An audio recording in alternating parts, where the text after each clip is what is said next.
श्री शिवाय नमस्तव्यम हर हर महादेव। देपालपुर मध्य प्रदेश से चल रही प्रथम दिवस की श्री प्रसूति शिव महापुराण कथा समाप्त हो चुकी है और आज गुरुजी ने बहुत ही सुंदर सुंदर जानकारी और पत्र पढ़े हैं। अगर आप किसी भी कारणवश आज की कथा नहीं सुन पाए तो छोटे से वीडियो के माध्यम से आज आप पूरी कथा समझ सकते हैं कि कौन से उपाय करने से किनकी ज़िंदगी बदल गई है। तो चलिए सबसे पहला पत्र हम लोग समझते हैं कि पहला पत्र किनका आया था और उनकी ज़िंदगी किस तरह से बदली है। देखिए, सबसे पहला जो पत्र आया हुआ था आज की कथा में वो पत्र था पूजा पवार जी का, जो कि पत्र उज्जैन से लेके आई हुई थी। उन्होंने पत्र में लिखा था कि उनकी 2 पुत्री हैं, एक पुत्री 13 साल की है और दूसरी पुत्री 11 साल की है, लेकिन उनके घर में कोई संतान यानी कि पुत्र धन की प्राप्ति नहीं हो रही थी। सभी डॉक्टर से दिखा लिया, इलाज करवा लिया, लेकिन पुत्र नहीं हुआ। वो अपने पुत्री में कभी भी भेदभाव नहीं करती थी कि पुत्री और पुत्र सब एक समान होते थे, लेकिन समाज के कारण उन्हें बहुत कुछ सुनना पड़ता था। उसके बाद उन्होंने गुरुजी द्वारा बताया गया पशुपतिनाथ का व्रत भी किया और बहुत सारे डॉक्टर से भी दिखाया था, लेकिन कोई इलाज करवाने से भी कोई फ़ायदा नहीं हुआ। महादेव की दया से जब उन्होंने पशुपतिनाथ का व्रत करना शुरू किया, उसके बाद तीसरे सोमवार के दिन ही उसकी गोद भर गई और महादेव की दया से आज उनके घर में पुत्र धन की प्राप्ति हुई। यह सब कुछ विश्वास है। अगर आपके अंदर विश्वास है महादेव के ऊपर तो सब कुछ संभव है। उसके बाद आज की कथा में जो दूसरा पत्र आया हुआ था वो था सुनीता जी का, जो कि इंदौर से पत्र लेके आई थी। उन्होंने पत्र में लिखा था कि उनकी बेटी का एक लड़का है और उनके लड़के को कुछ दिन पहले टाइफाइड हो गया था। टाइफाइड होने के बाद उनकी तबीयत बहुत ही ज़्यादा ख़राब हो गई थी। उसके बाद कुछ देर के बाद उन्हें बहुत बड़ा झटका लगा। झटका लगने के बाद उसका लड़का बेहोश हो गया। बेहोश होने के बाद उन्होंने इंदौर के बहुत बड़े हॉस्पिटल में उन्हें दिखाया गया। उसके बाद हॉस्पिटल वाले ने उन्हें ICU में रखा।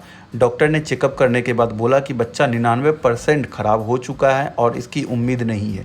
अगर रात भी अगर कट जाती है वो भी बहुत बड़ी बात है। सारे घर वाले परेशान हो गए कि अब किस तरह से करें।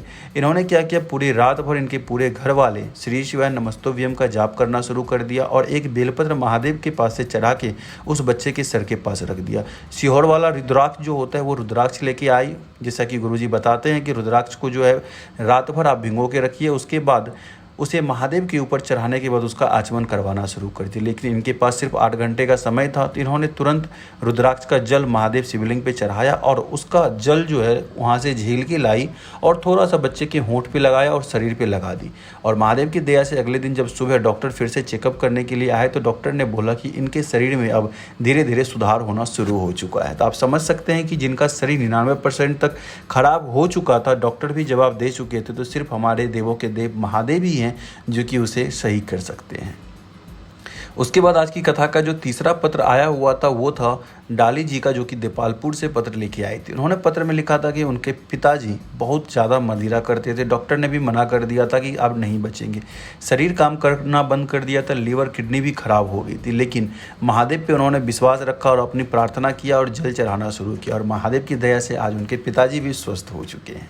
चौथा पत्र आया हुआ था सरिता गोयल जी का, जो कि बदनावर से पत्र लेके आई थी। उन्होंने पत्र में लिखा था कि उनकी विवाह 13 दिसंबर 2015 को हुआ था, लेकिन घर में कोई संतान का सुख नहीं था। सभी डॉक्टर से दिखाया फिर भी कुछ नहीं हुआ। उसके बाद वो रुद्राक्ष लेने के लिए सीहोर पहुंची थी, लेकिन रुद्राक्ष तो नहीं मिला, बहुत ज़्यादा भीड़ थी। वहाँ से कंकड़ भी नहीं मिल पा रहा था, इतनी ज़्यादा भीड़ थी। वहाँ से उन्होंने एक कुछ छोटा सा उठा के ले आई और उन्हें ही महादेव के नाम से पूजा अर्चना करना शुरू कर दी और महादेव की दया से आज उनके घर में संतान सुख है। उसके बाद जो 5वां पत्र आया हुआ था वो 5वां पत्र था गौरव मनीष जी परमार जी का।